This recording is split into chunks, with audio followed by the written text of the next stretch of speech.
गेली 4 दशके मराठी क्रीडा पत्रकारिता भारत ॲथलेटिक्स संघटनेचे उपाध्यक्ष तसेच सरचिटणीस तसेच महाराष्ट्र ऑलिम्पिक संघटनेचे उपाध्यक्ष म्हणून त्यांनी काम केले। महाराष्ट्र ॲथलेटिक्स संघटनेचे 18 वर्ष सरचिटणीस तसेच विविध पदांवर यशस्वी कामगिरी केलेली आहे।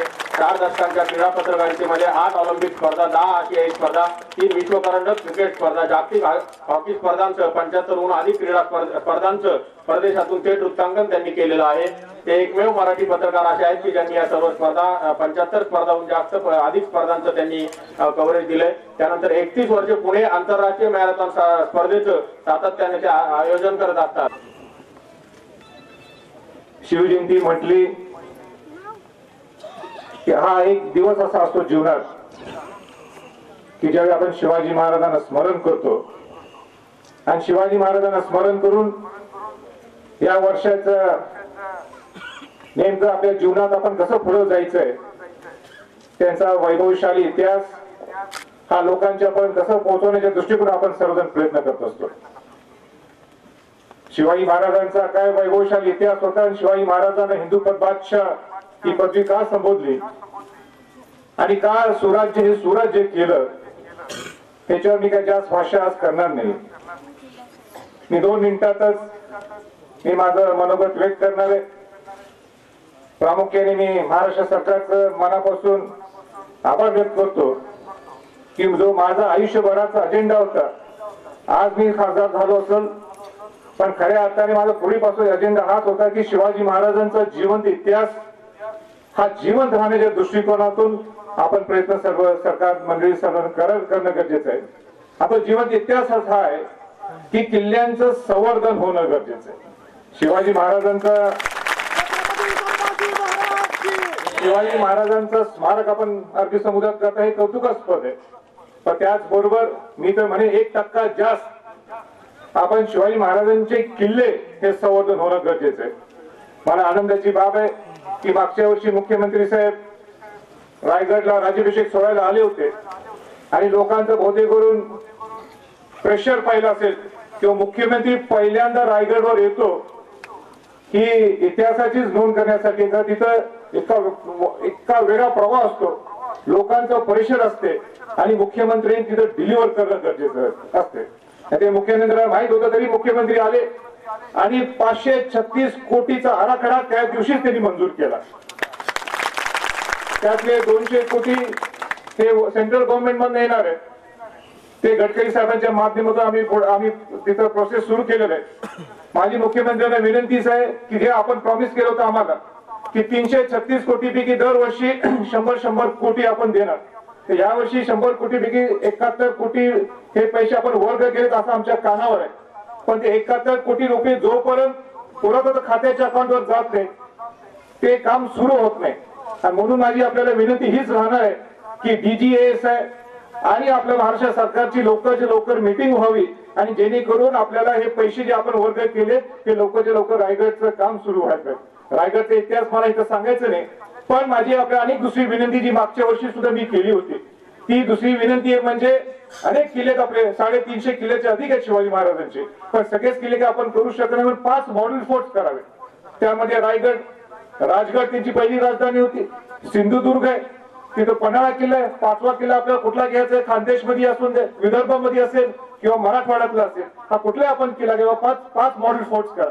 वरची दिल्लीची काय जबाबदारी असेल मुख्यमंत्री साहेबांना मी विनंती करतो जबाबदारी आमच्यावर टाका। मी तुमचा एक महाराष्ट्र गव्हर्नमेंटचा एक सेवक, एक शिवाजी महाराजांचा सेवक म्हणून तिथं काय परवानगी तिथं काय काढायचे असतील किंवा त्याचा फॉलोअप करायचं असेल ते संभाजी छत्रपती एक महाराष्ट्राचा किल्ल्याचा ब्रँड अँबॅसेडर म्हणून मी निश्चित करेन, एवढंच या प्रसंगी सांगतो। खरं तर आता राज्याच्या निवडणुका आणि आचारसंहितेचं बंधन आहे। दरवर्षी आपण शिवनेर भूषण पुरस्कार देत असतो साहेब, पण तो शिवनेर भूषण पुरस्कार आपण ज्यावेळेला पुन्हा एकदा या शिवभूमीमध्ये याल, अर्थात आमच्या सर्वांची मागणी होती आणि ती मान्य केली राज्याने। पालकमंत्री असेल, आपण स्वतः असेल किंवा सांस्कृतिक मंत्री सन्माननीय विनोदजी तावडे साहेब, आपल्याकडून जी घोषणा झालेली की जसा रायगड महोत्सव आहे तसा शिवनेर महोत्सव आपण यावर्षीपासून चालू करता येईल याचा सार्थ अभिमान आमच्या जनतेला। निश्चितपणे जे आपले शिवराय भूषण पुरस्कर्ते आहेत त्यांची निश्चितपणे दखल आपण घेऊ आणि राजकीय काही किंवा सामाजिक बंधनं आणि असलेल्या व्यवस्थेच्या अडचणीच्या बाबतीमध्ये संभाजीराजे बोललं की आजचा तो दिवस नाही,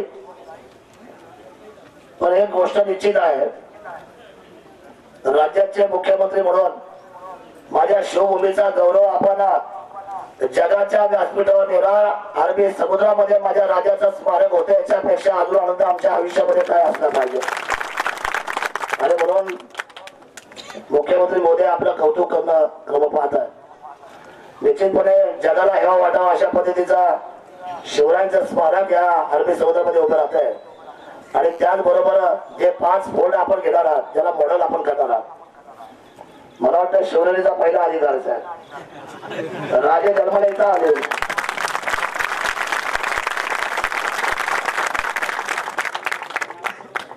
हा माझ्यासाठी ठरवलं होतं. फार आग्रहाची विनंती नाही करणार मी, खरं हक्क आहे, आग्रहाची विनंती करायचं काय कारण नाही. सुरुवात शिवनेरी आहे आणि राज्याभिषेक रायगड आहे आणि हे मला आपल्याला सांगितलं पाहिजे, कारण मी या शिवभूमीचा किल्ले शिवचा शिलेदार साहेब आणि तुमच्या कामाचं आणि तुमच्या कामाच्या पद्धतीचं मी राज्यामध्ये सातत्याने तोंड भरून कौतुक केलेलं आहे. कारण मला आवडलेला मुख्यमंत्री कोण असेल तर ते देवेंद्र फडणवीस साहेब हे सातत्याने सांगितलं. फक्त थोडा अवधी द्या त्यांना, थोडा अवधी. 2 वर्षात तुम्ही अपेक्षा कराल राज्याची, कसं शक्य आहे? थोडे दिवस द्या, बघा पुढे पुढे काय होते ते. बऱ्याचशा गोष्टी मनामध्ये तुमच्या आहेत, त्या त्यांच्या ध्यानामध्ये आहेत. साहेब, माझ्या शेतकऱ्यांचा बैलगाडा लक्षात ठेवा, माझ्या शेतकऱ्यांचा बैलगाडा लक्षात ठेवा. आज 19 फेब्रुवारीच्या मुहूर्तावर मला फार मोठं त्या ठिकाणी त्यांनी कडं घातलं माझ्या बंगल्याला. 2 दिवस मला म्हटलं तुम्ही खुर्चीवर बसू नका, म्हटलं नाही बसत, म्हणजे राजीनामे देऊन टाका, म्हणजे देऊन टाकतो. साहेब, राजीनामा मी घेऊन फिरतोय, गेला 1 महिना झाला खिशात, तो तुमच्या हातात दिला आणि मला खात्री आहे माझा राजीनामा मंजूर व्हायचा आणि तुमचा बैलगाडा चालू होणार याची मला खात्री आहे. आणि मग तो राजीनामा मी आपल्या हातात सुपूर्द करतो.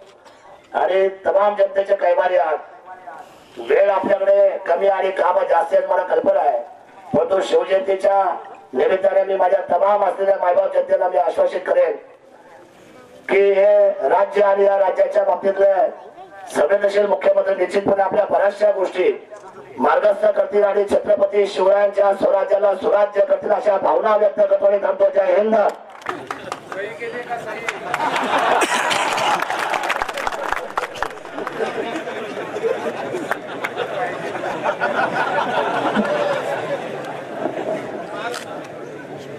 राष्ट्रमाता आई जिजाऊ माँसाहेब आणि हिंदवी स्वराज्याचे संस्थापक जाणते राजे छत्रपती शिवाजी महाराज यांना मानाचा मुजरा करतो.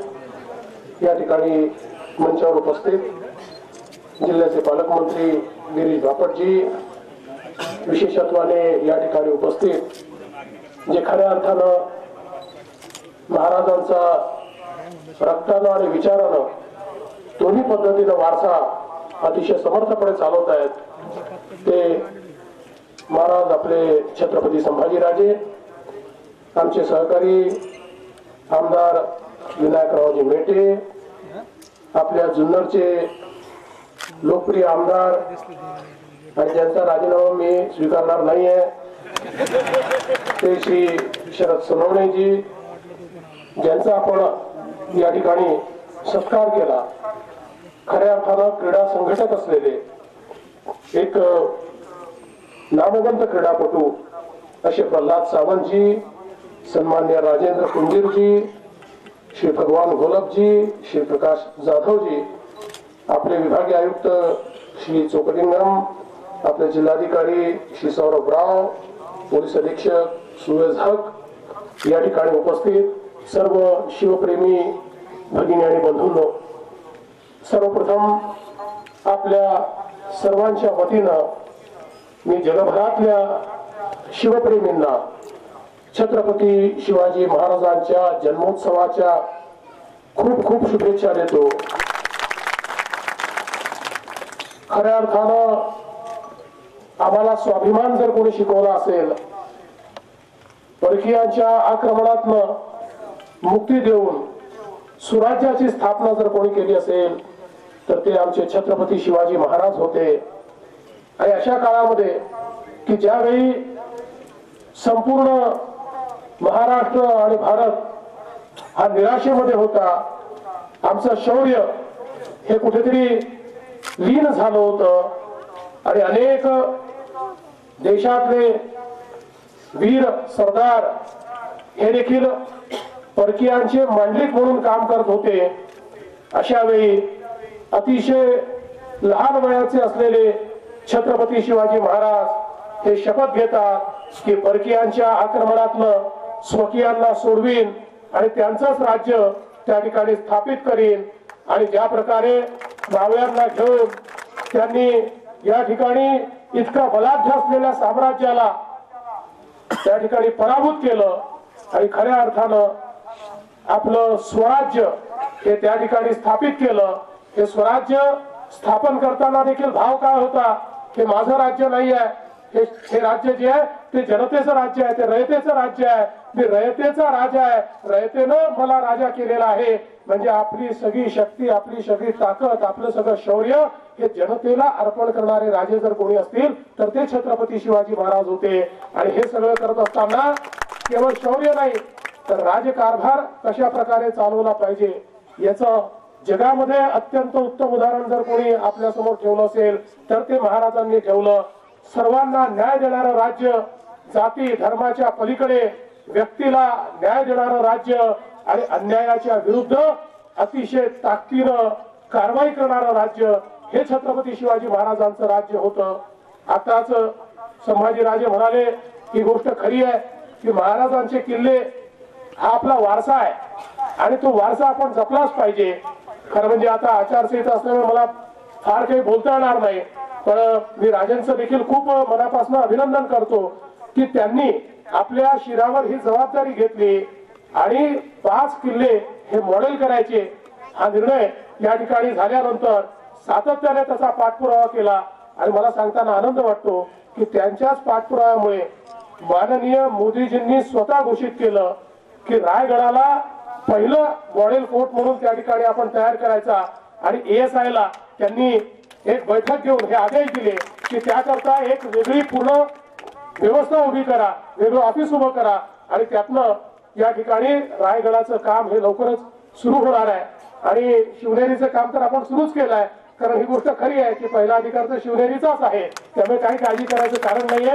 पण मला विश्वास वाटतो शेवटी आजही आम्ही राज्य कारभार कसा चालवायचा हा प्रश्न आमच्या समोर पडला तर त्याचं उत्तर एकच आहे की छत्रपती शिवाजी महाराजांकडे बघायचं, त्यांच्या राज्य कारभाराकडे बघायचं, त्यातनं प्रेरणा घ्यायची आणि त्यानुसार निर्णय घ्यायचे. म्हणजे कोणावर अन्याय होऊच शकत नाही. मी आज या ठिकाणी कुठलंही वक्तव्य आचारसंहितेमुळे करणार नाही, पण एवढंच सांगतो की आपल्या सर्वांच्या आशीर्वादानं आणि सर्वाधिक छत्रपती शिवाजी महाराजांच्याच आशीर्वादानं आज हा राज्य कारभार या ठिकाणी मला मिळालेला आहे. त्यामुळे हा राज्य कारभार चालवत असताना मी छत्रपतींचा एक सेवक म्हणून या ठिकाणी हा राज्य कारभार चालवतोय. त्यांच्या पावलावर, त्यांच्या पाऊलखुणांवर त्या ठिकाणी प्रेरणा घेत घेत प्रत्येक व्यक्तीचा जो प्रश्न असेल, त्याच्या विकासाचा प्रश्न असेल, त्याचा सामाजिक प्रश्न असेल, तो सोडवण्याचं काम हे निश्चितपणे आम्ही करू. आणि खऱ्या अर्थानं छत्रपतींचे सेवक म्हणून घेण्याची आम्ही पात्रता सिद्ध करू. एवढंच आजच्या प्रसंगी बोलतो. पुन्हा एकदा आपल्याला सर्वांना आणि जगभरातल्या शिवभक्तांना महाराजांच्या जयंतीच्या खूप खूप शुभेच्छा देतो.